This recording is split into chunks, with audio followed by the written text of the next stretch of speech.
The most corrupted bloodlines of Appalachia, how inbreeding forged incurable diseases. A tale of seclusion, genetic decay, and the catastrophic fallout when family trees fail to branch out.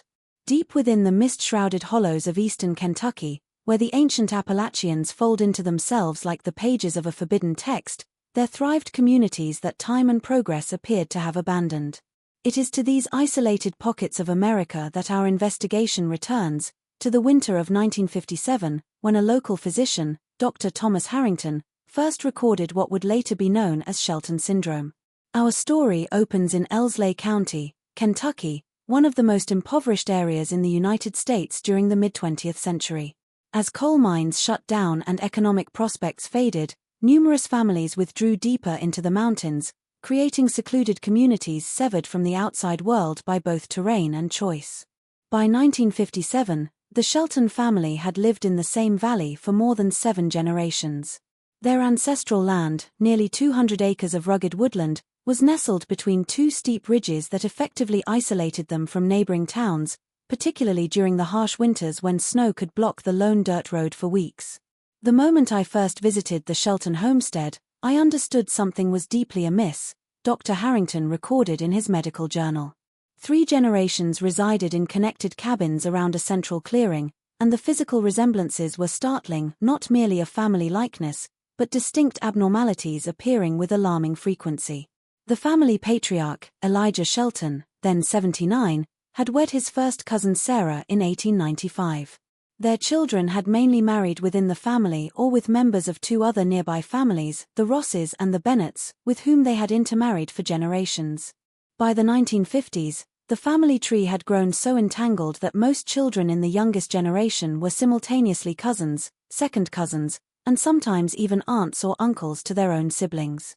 Dr. Harrington had been summoned to the property after local authorities received reports from a traveling Bible salesman concerning children with severe deformities. What the doctor discovered would eventually lead to one of the first modern American studies on the genetic repercussions of consanguineous relationships. The youngest Sheltons displayed a constellation of symptoms, distinctive facial features including widely spaced eyes, unusually small heads, and malformed jaws, cognitive impairments ranging from mild to severe, and most notably, a progressive neurological disorder that triggered tremors in childhood and eventually led to a loss of motor control by early adulthood. In the main cabin, I examined Miriam Shelton, aged 32, who displayed advanced symptoms of what I now believe is a hereditary neurological condition, Dr. Harrington noted. Her hands trembled uncontrollably, her speech was slurred, and according to relatives, she had been steadily declining since her mid-20s. 2 of her brothers showed similar, though less advanced, symptoms. But it was the children who most alarmed Dr. Harrington. Of the 19 children under 18 living on the property, 14 showed signs of developmental delays, physical abnormalities, or early symptoms of the progressive disorder. 5 had died in infancy or early childhood from congenital heart defects, a rate far exceeding the national average. The most distressing case was that of young Emmet Shelton, age 9, the doctor wrote. Despite having never left the valley in his life, he appeared to suffer from symptoms mimicking advanced radiation exposure, hair loss, skin lesions, and immune deficiencies. Yet this was clearly a genetic condition, not an environmental one. The Shelton family's isolation was not merely geographical. As Dr. Harrington probed further, he found that a deep-seated distrust of outsiders had been reinforced through generations of family law. Elijah Shelton's grandfather had fought for the Confederacy and retreated to the mountains after the Civil War, convinced the government would eventually come to confiscate their land. This paranoia had been handed down, strengthened by occasional negative encounters with authorities and outsiders, Harrington observed. They believe the outside world means them harm, and ironically, this conviction has led them to engage in practices that have indeed caused profound harm to their own lineage. What rendered the Shelton case especially significant in medical literature was not just the prevalence of genetic disorders, but the emergence of what seemed to be a completely new syndrome, one that would later be documented in several other isolated Appalachian communities with similar patterns of consanguinity. As winter deepened in 1957, Dr. Harrington made the difficult trek to the Shelton property multiple times, slowly earning the family's trust and gathering medical data that would eventually be published in obscure medical journals, largely forgotten until recent genetic research revived interest in these isolated communities. Make sure you're subscribed to this channel if you wish to uncover the dark, hidden histories of America's most isolated communities. These forgotten narratives reveal truths about human nature and genetics that many would prefer remain buried in the mountain hollows. Subscribe now to ensure you don't miss the next chapter in this unsettling investigation. By the spring of 1958, Dr. Harrington had assembled enough evidence to present his findings to colleagues at the University of Kentucky Medical Center. His presentation, titled Consanguinity and Novel Genetic Disorders in Isolated Appalachian Communities, was met with skepticism and discomfort. The topic of familial intermarriage was considered taboo in medical circles at the time, and many physicians preferred to attribute the symptoms he described to poor nutrition, environmental factors, or mountain culture. But Dr. Harrington persisted, inviting Dr. Eleanor Wainwright, a geneticist from Johns Hopkins University, to visit the county and examine the Shelton family firsthand. Dr. Wainwright had studied genetic disorders in isolated communities in Europe and recognized the significance of what was happening in the Appalachian Mountains. What we're witnessing here is a textbook example of genetic load magnification, Dr. Wainwright wrote after her visit in June 1958.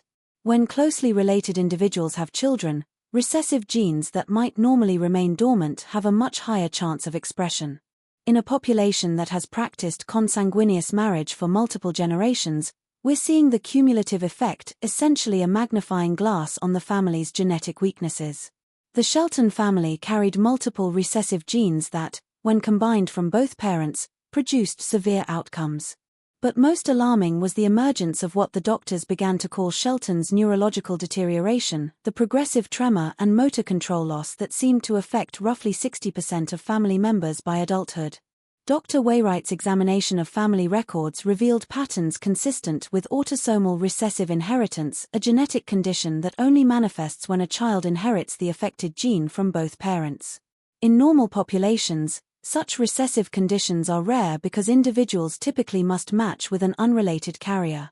But in the Shelton family, where most adults shared significant portions of their genetic code, the odds increased dramatically with each generation. I reviewed the family Bible, which contained birth and death records going back to 1815, noted Dr. Wainwright. The pattern becomes clear around 1880, when the family became increasingly isolated. Infant mortality rates doubled, and references to the shaking sickness begin to appear by 1910. By the 1950s, it had become endemic. The community's isolation wasn't solely self-imposed. Economic factors played a significant role as well. When coal mining declined in eastern Kentucky after World War II, many of the region's young people migrated to industrial centers like Detroit and Cincinnati. But families like the Sheltons, with limited education and visible physical differences that might mark them as outsiders, remained on their mountain homesteads, further concentrating the affected gene pool. In July 1958, tragedy struck when Miriam Shelton died after choking during a severe tremor episode. Her death spurred Dr. Harrington to take more decisive action. With the reluctant permission of Elijah Shelton, he arranged for two of the younger children, cousins Timothy and Ruth, ages 7 and 8, to receive treatment and evaluation at the University of Kentucky Medical Center. The children's appearance in Lexington caused a stir among medical staff. Beyond their distinctive facial features, both exhibited developmental delays and early signs of the tremor condition. Blood samples were taken for the limited genetic testing available at the time, and brain studies were conducted using the emerging technology of electroencephalography, EEG. The results were unlike anything I've seen before, reported Dr. Franklin Pierce, the neurologist who examined the children. The pattern of electrical activity suggests a fundamental difference in how signals are transmitted through the central nervous system. This isn't simply a case of developmental delay. It appears to be a unique neurological condition. The children stayed at the medical center for 3 weeks before returning to their family compound. During that time, they became something of a curiosity, with medical students and doctors from other departments coming to observe them. This attention, while scientifically valuable, raised ethical concerns that would later influence changes to human research protocols.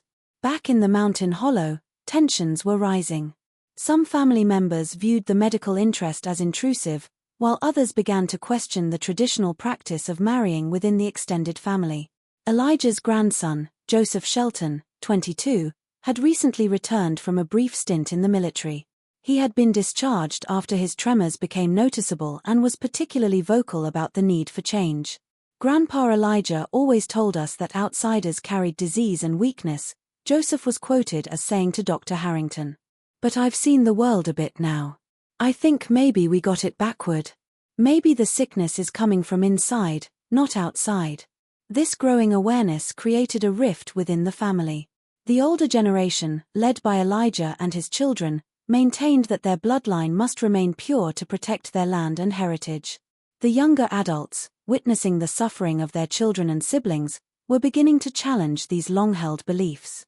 By the fall of 1958, Dr. Wainwright had prepared a comprehensive report on the Shelton family's condition.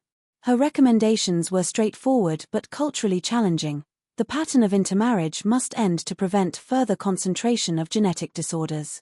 Based on my analysis, continued consanguineous marriages within this population will result in increasing severity of symptoms and likely the introduction of new genetic disorders, she wrote.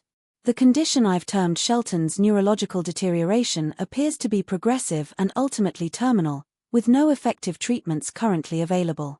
What neither doctor could have predicted was how their scientific interest would collide with deeply held cultural beliefs, governmental authority, and the complex ethics of intervention in private family matters, a collision that would bring national attention to the hidden hollows of Appalachia in the years to come. The winter of 1958 to 1959 was particularly harsh in eastern Kentucky. Heavy snowfall isolated the Shelton compound for weeks, preventing Dr. Harrington from making his regular visits. During this period of isolation, events took a dramatic turn that would forever alter the family's trajectory. Joseph Shelton, the young man who had begun questioning family traditions after his military service, made a decision that would be seen as betrayal by some and salvation by others. In January 1959, during a brief thaw that made roads passable, he transported his two young cousin siblings, Martha and John Shelton, ages 6 and 4, to the county seat of Boonville. Both children exhibited severe symptoms of developmental delays and early signs of the tremor condition. Joseph took them directly to the county courthouse, where he formally requested state intervention, claiming the children were being denied necessary medical care due to the family's beliefs. This unprecedented action from within the family itself forced local authorities to respond. "I love my family," Joseph told the county judge. "But these children deserve a chance at a different life. The way we've been living, marrying our own kin, it's killing us slow. I've seen what happens to folks with the shakes. I'm starting to get them myself. These kids deserve better." County Judge Wilfred Davis was initially reluctant to intervene in what many locals considered private family matters. However, the visible conditions of Martha and John, combined with Dr. Harrington's medical documentation, compelled him to act. He ordered the children to be temporarily placed in state care for medical evaluation and contacted the Kentucky Department of Public Welfare. News of this action reached the Shelton compound through the local general store owner, triggering a crisis within the family. Elijah, despite his advanced age, led a contingent of armed family members to Boonville, demanding the children's return. The confrontation at the courthouse on February 3, 1959, nearly escalated to violence before local law enforcement managed to defuse the situation. "These are our children, our blood," Elijah reportedly told Judge Davis. "The government has no right to steal them because they don't like our ways. We've lived in these mountains since before Kentucky was a state. We know how to care for our own." The standoff brought unwanted attention. A reporter from the Louisville Courier-Journal caught wind of the story and published an article titled "Mountain Family Fights for Children, Ancient Ways Clash with Modern Medicine." While relatively sympathetic to the family's desire to maintain custody, the article also described in clinical detail the physical abnormalities present in many family members and explicitly mentioned the practice of cousin marriage. This publicity created a delicate situation for authorities. In the 1950s, state intervention in family matters was less common than today, particularly in rural areas where traditional values of family autonomy remained strong. However, the medical evidence was compelling enough that Judge Davis maintained his order for temporary state custody of Martha and John pending a full hearing. During this period, Dr. Eleanor Wainwright returned to Kentucky to examine the children and testify about the genetic basis of their condition. Her testimony would prove crucial. "What we're observing is not neglect in the traditional sense," Dr. Wainwright explained to the court. "The Shelton family clearly cares for these children. However, the practice of consanguineous marriage over multiple generations has created a medical emergency. These children are suffering from preventable genetic disorders that will likely shorten their lives and cause significant suffering. If you're feeling as shocked as I am about this family's situation, leave a comment saying some tradition should never be continued. This isn't just about understanding history, it's about recognizing how isolation and misguided beliefs can lead to generational suffering." The court hearing in March 1959 became a landmark case in Kentucky family law, though it remained obscure in national jurisprudence. Judge Davis ultimately ruled that Martha and John Shelton would remain in state care, becoming wards of the Commonwealth of Kentucky, one of the first cases where genetic considerations influenced custody decisions.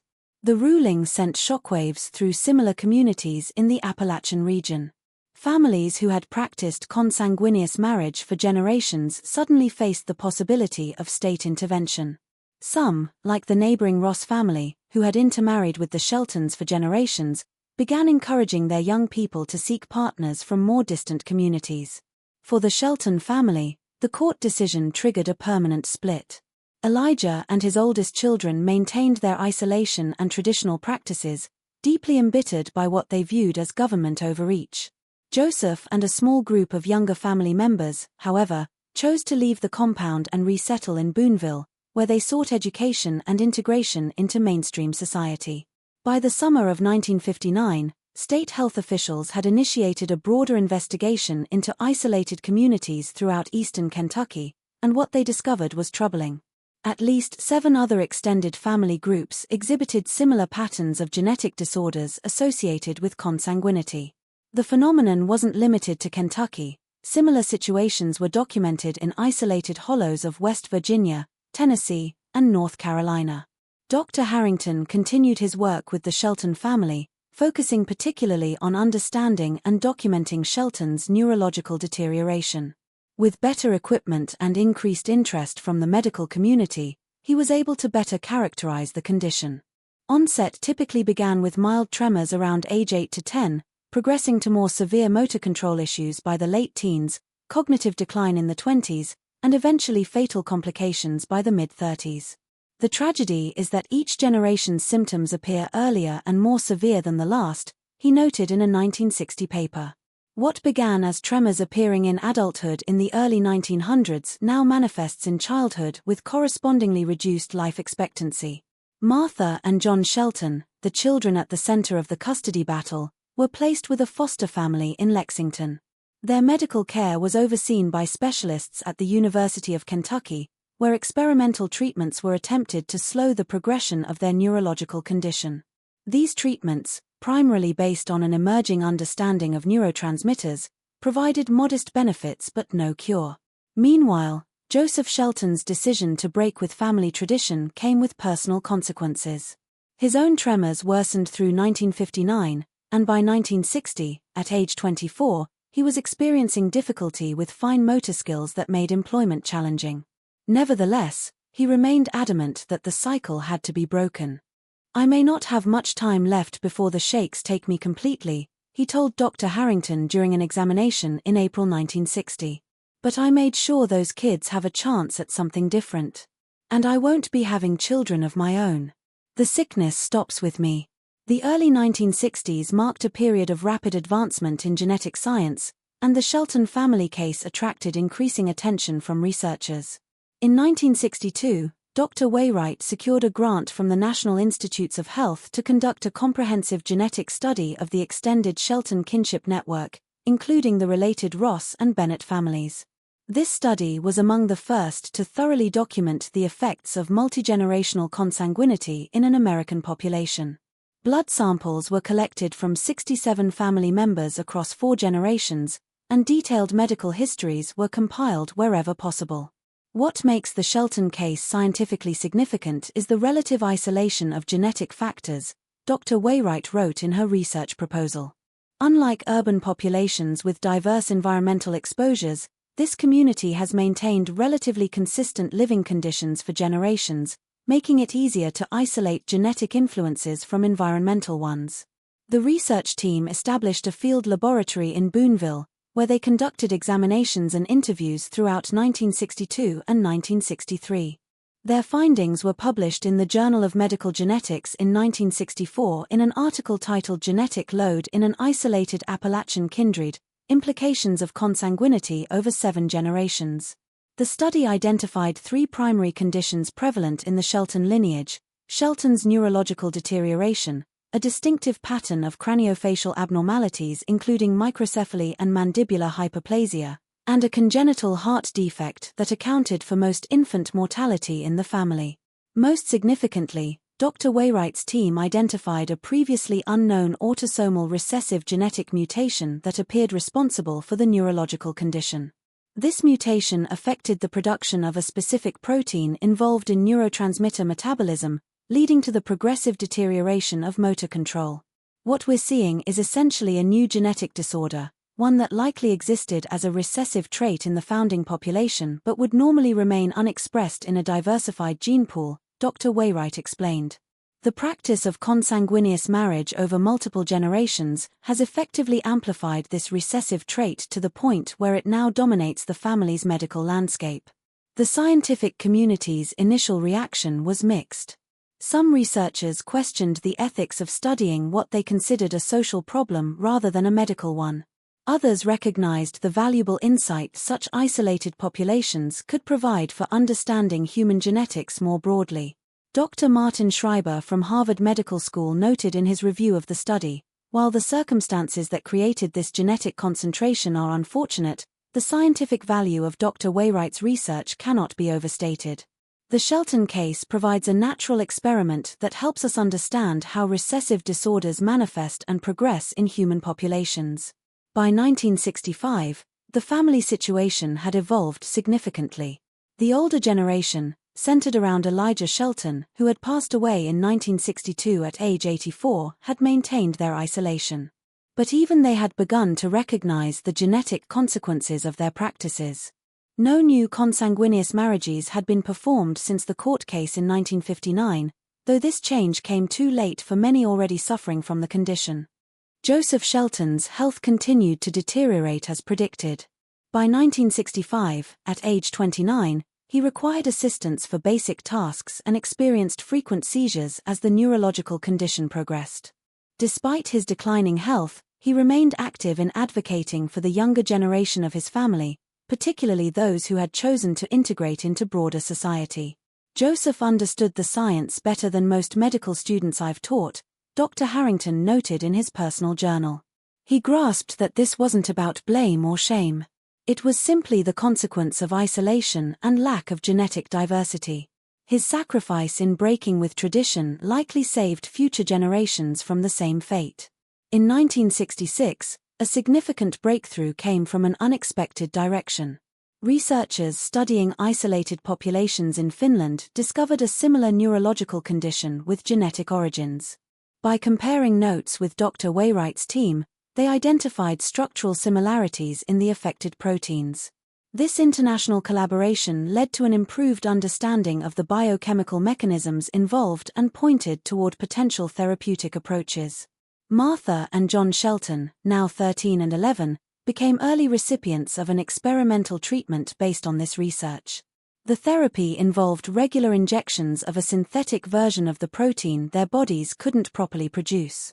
While not a cure, the treatment showed promise in slowing the progression of symptoms. Martha has shown a remarkable response to the treatment, reported Dr. Catherine Fleming, the pediatric neurologist overseeing their care. Her tremors have stabilized rather than progressed, and her cognitive development, while still delayed, continues to advance. John's response has been less dramatic, but still positive. The siblings' case became a rallying point for advocates of increased medical research in Appalachia. Their story was featured in a 1967 documentary titled The Hills Have Eyes: Medicine in Appalachia, which brought national attention to the healthcare challenges facing isolated mountain communities. This publicity had mixed effects. On one hand, it increased funding for medical outreach programs in the region. On the other, it reinforced negative stereotypes about Appalachian people that many found demeaning and harmful. The documentary's title alone, with its implication of mutation and otherness, was criticized by regional advocates as sensationalistic. Dr. Wainwright addressed this concern directly in a letter to the New York Times. The Shelton family's genetic circumstances are the result of isolation and limited marriage options, not moral failing or cultural inferiority. Similar patterns emerge in any population with restricted genetic diversity, regardless of region or social status.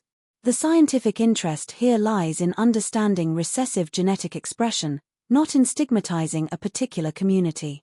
By the late 1960s, improved roads and increasing economic development were naturally addressing some of the isolation that had contributed to consanguineous practices in the region. Young people from previously isolated communities had greater opportunities to meet potential partners from different backgrounds, and improved education was eroding some of the distrust of outsiders that had reinforced intermarriage practices. For the Shelton family specifically, the generational pattern had been broken. The younger members who had relocated to Boonville and other towns married outside the family circle, and genetic counseling helped them understand their risks for passing on recessive conditions to their children. Yet for those already affected, like Joseph Shelton, the scientific breakthroughs came too late. In December 1969, at age 33, Joseph died from complications of his neurological condition. His obituary in the local newspaper made no mention of the family's genetic history but noted his courage in facing health challenges and his dedication to improving the lives of children in the region. As the 1970s dawned, the story of the Shelton family entered a new phase, one focused on legacy, both scientific and human. The original compound in the mountain hollow had largely disbanded, with only a few elderly members remaining on the ancestral property. The younger generations had scattered, some to nearby towns, others to cities farther afield where their family history was unknown. Martha and John Shelton, the children whose custody case had brought national attention to the family, continued to receive experimental treatments throughout their adolescence. Their progress was closely monitored as part of ongoing research into genetic neurological disorders.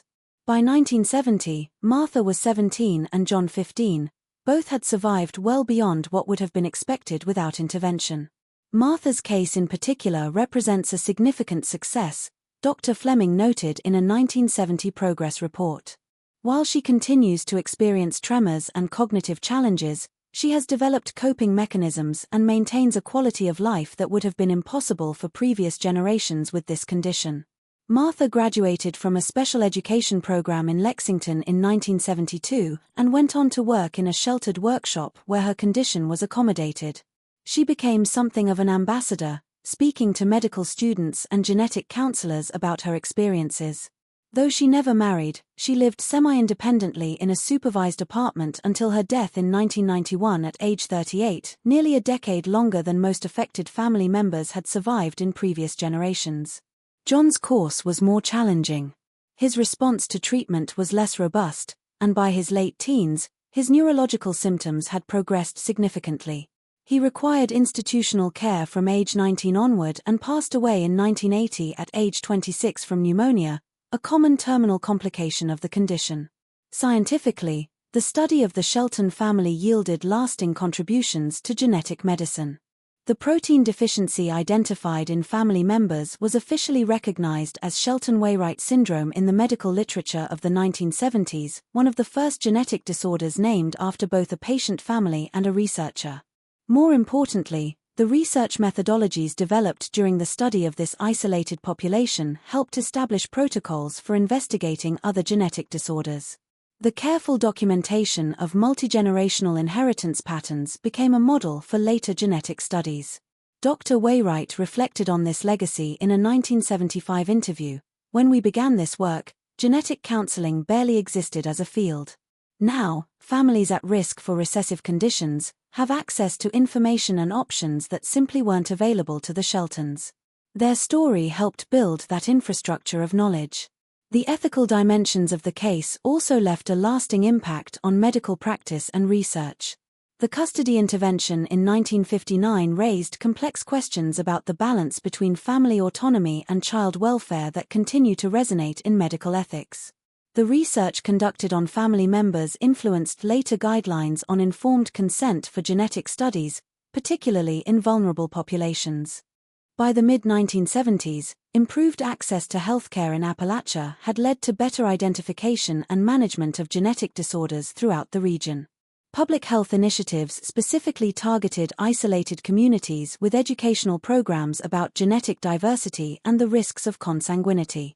Dr. Harrington, who had first documented the family's condition in 1957, continued to practice in eastern Kentucky until his retirement in 1978. In his final academic paper published in the Journal of Rural Health in 1979, he reflected on the changes he had witnessed. When I first encountered the Shelton family, their isolation was nearly complete: geographical, social, and informational. Today, those barriers have largely dissolved. Improved roads, telecommunications, and educational opportunities have connected even the most remote hollows to the broader world. With that connection has come genetic diversity and a corresponding reduction in disorders associated with consanguinity. Indeed, follow-up studies in the 1980s confirmed this trend. The incidence of Shelton syndrome had decreased dramatically in the region, appearing only occasionally in families with historical connections to the original kindred. The distinctive facial features that had once marked members of the extended family network became increasingly rare in subsequent generations as genetic diversity increased. Joseph Shelton's decision to break with tradition and seek outside help in 1959 proved to be a turning point not just for his family but for similar communities throughout Appalachia. His courage in challenging deeply held beliefs about family loyalty and privacy helped initiate changes that would benefit countless children in subsequent generations. In 1985, the University of Kentucky Medical Center established the Joseph Shelton Memorial Fund for Genetic Research, dedicated to studying rare disorders in Appalachian populations. The fund continues to support research and treatment development for genetic conditions that disproportionately affect rural communities. Martha Shelton attended the dedication ceremony, one of her last public appearances. Though her speech was affected by her condition, her message was clear. My cousin Joseph used to say that knowing the truth might hurt, but not knowing would hurt worse. Because of him, many families now know the truth about their health. That knowledge is power. The story of the Shelton family serves as both a warning and an inspiration, a cautionary tale about the consequences of isolation and a testament to the resilience of those who face these challenges. Their experience transformed medical understanding of genetic disorders and helped bring healthcare resources to a region long underserved. Today, the hollow where the Shelton compound once stood has returned to wilderness. Few physical traces remain of the family that lived there for generations. But in medical textbooks, research papers, and the genetic counseling practices that help families make informed decisions about their health, their legacy endures. If you've watched all the way to the end of this video, it's clear you value these deeply researched historical investigations. Please take a moment to subscribe to our channel, hit the like button, and share this video with others who appreciate uncovering hidden American histories. Leave a comment saying I watched all the way through so I can know who truly appreciates these detailed investigations into America's forgotten past. Your support allows us to continue bringing these important stories to light in the mountains of Appalachia and similar regions worldwide. The painful lessons learned from families like the Sheltons have helped break cycles of genetic isolation, ensuring that future generations can avoid the same fate. Their story reminds us that while tradition and heritage have value, knowledge and openness can be the greatest gifts we pass to our children.